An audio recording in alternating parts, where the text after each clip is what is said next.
Assalamualaikum warahmatullahi wabarakatuh. Ya, kali ini kita akan menyortir bibit. Bagaimana menyortir bibit?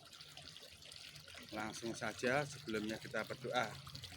Semoga diberi kelancaran dan sukses selalu, terhindar dari masalah. Langsung saja ya, pakai alat sortir ini. Fungsi untuk menyortir bibit banyak sekali. Jangan sampai salah dalam pelihara ya di ikan nila. Nanti kita jelaskan. Yang utama, dimatikan dulu pompa airnya, karena nanti takut kalau ada konsleting nanti kita juga kena. Dimatikan dulu pompa airnya dulu. Ini pompa airnya saya lihatkan. Kita matikan dulu.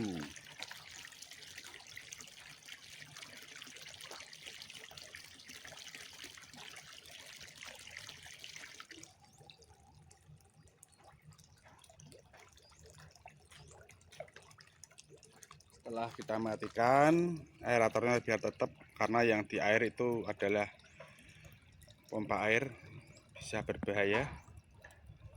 Aeratornya tetap hidup. Langsung saja kita geser dulu biar ikannya ngumpul. Pakai waring ini digeser pakai jaring. Dengan jaring ini proses penyortiran akan mudah. Kita sortir. Kenapa kita sortir? Agar pertumbuhannya seragam. Jadi nanti pada waktu pembesaran tidak ada yang lebih besar dan tidak ada yang lebih kecil.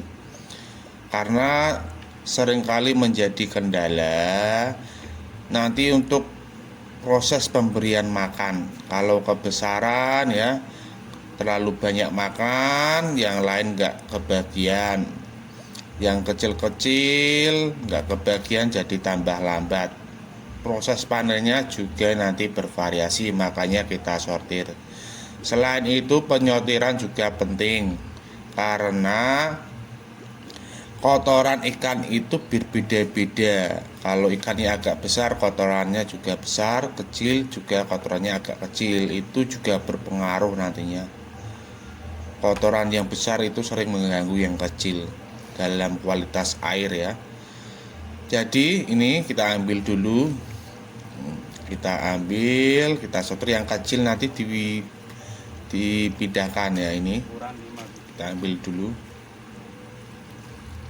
ya. Yang kecil kita pindahkan, yang besar taruh di sini dulu ya. Kenapa pemilihan bibit? Dalam pemilihan bibit ikan nila ada beberapa faktor yang sangat menentukan keberhasilan budidaya, karena berpengaruh terhadap, pertama adalah kelangsungan hidup, efisiensi pakannya belinya yang besar atau kecil, jumlahnya berapa, ini sangat berpengaruh. Kecepatan panen atau kecepatan pertumbuhan dan kualitas hasil panen. Kita bahas satu, mengapa pemilihan bibit itu sangat penting. Faktor yang pertama adalah ukuran bibit seragam tadi. Ukuran seragam itu penting untuk mencegah satu, persaingan makanan. Jika ukurannya berbeda, yang besar akan mendominasi pakan. Pertumbuhan juga tidak akan rata, panen tidak akan efisien. Yang kedua, asal bibit. Jadi untuk pemilihan bibit, utamakan berasal dari indukan yang bagus, yang jelas. Maksudnya yang jelas itu indukannya yang besar, di atas 500 gram. Itu juga nanti mempercepat pertumbuhan bibit. Seperti itu. Yang selanjutnya adalah kondisi fisik bibit. Bibit itu yang baik itu gerak aktif, tidak lemas, warna tubuh cerah, tidak pucat atau putih. Biasanya kalau putih terus cacat ekornya itu kena jamur, tidak luka ya.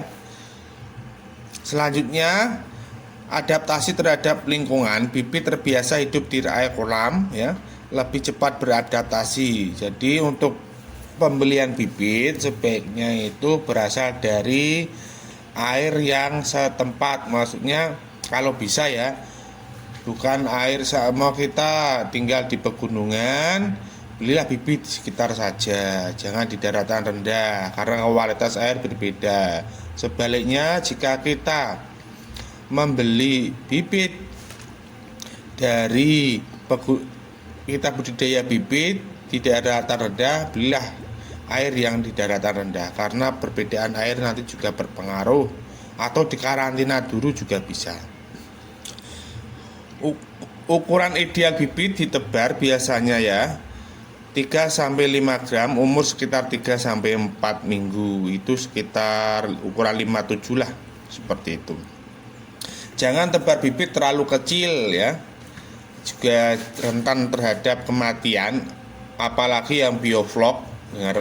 Bioflok ini karena biofloknya itu kadang itu udaranya besar-besar ya.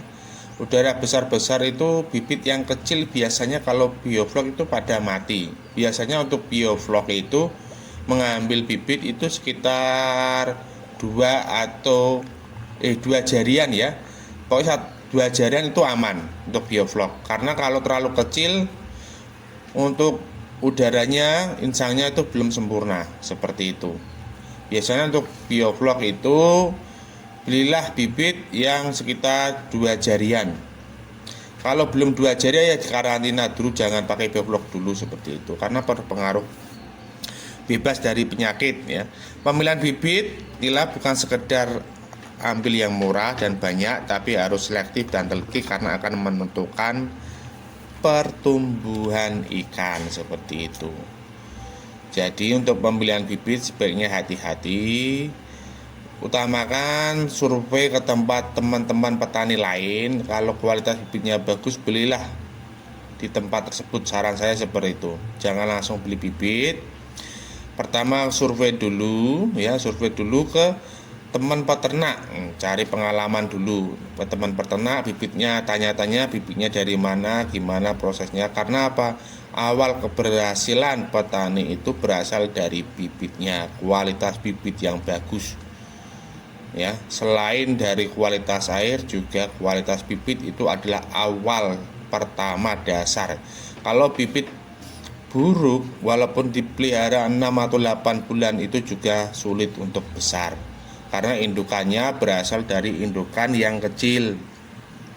Makanya saran saya jangan langsung budidaya ikan nila, tetapi carilah ilmu pengetahuan relasi dulu dan bertanya-tanya kepada pembudidaya di sekitar yang sudah sukses.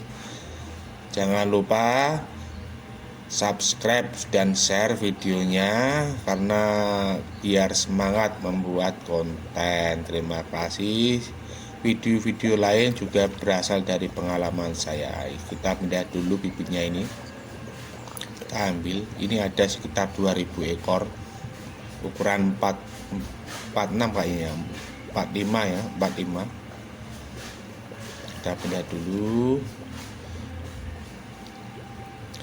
Nanti kalau seperti ini kan siap jual. Ini sebagian juga ada yang mati ya, karena cuacanya itu buruk. Karena waktu musim kemarau seperti ini ada hujan, jadi kemarau basah. Kita ambil dulu. Proses pengambilan harus hati-hati. Nanti yang kecil-kecil ini keluar, yang besar taruh sebelah sana. Caranya seperti itu.